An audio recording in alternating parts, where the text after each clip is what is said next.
It's a book filled with facts and figures about New Mexico. Interesting stuff, but hardly spellbinding drama. However, in the last few years, the state's Blue Book has been involved in plenty of drama, and it may have even been a factor in the defeat of the last Secretary of State. Tonight, News 13's Kim Holland, who exposed a lot of the problems with the old versions, is on special assignment with the new, and everyone hopes, improved version. Hot off the press, the state's 2012 Blue Book is just about to go public. But when it does, it may provoke new protests. The book is a reference guide of sorts. Everything you want to know about New Mexico, current lawmakers, population, famous tourist meccas.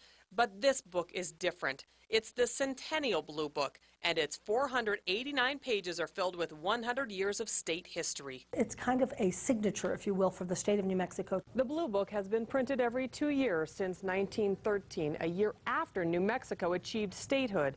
But the most recent Blue Book struck a sour note with taxpayers and lawmakers. Former Secretary of State Mary Herrera included a 3-page spread of her family photos at the beginning of the 2007-2008 Blue Book. The state published more than 15,000 copies of that book at a cost of $70,000. Then Herrera had to rush to print the 2009-2010 book, which was published late. Some lawmakers criticized that book as wasteful spending because just days after it was finally printed, many elected officials, including Herrera, left office.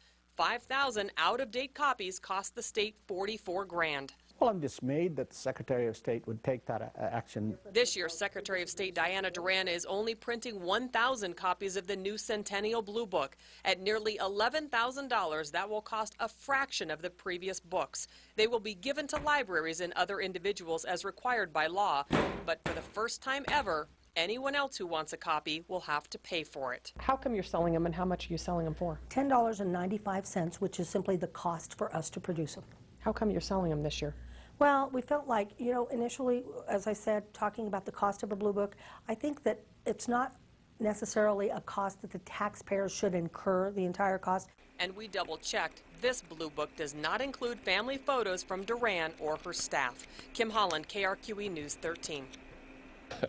You can access the book online. We have a link to that under news links at krqe.com.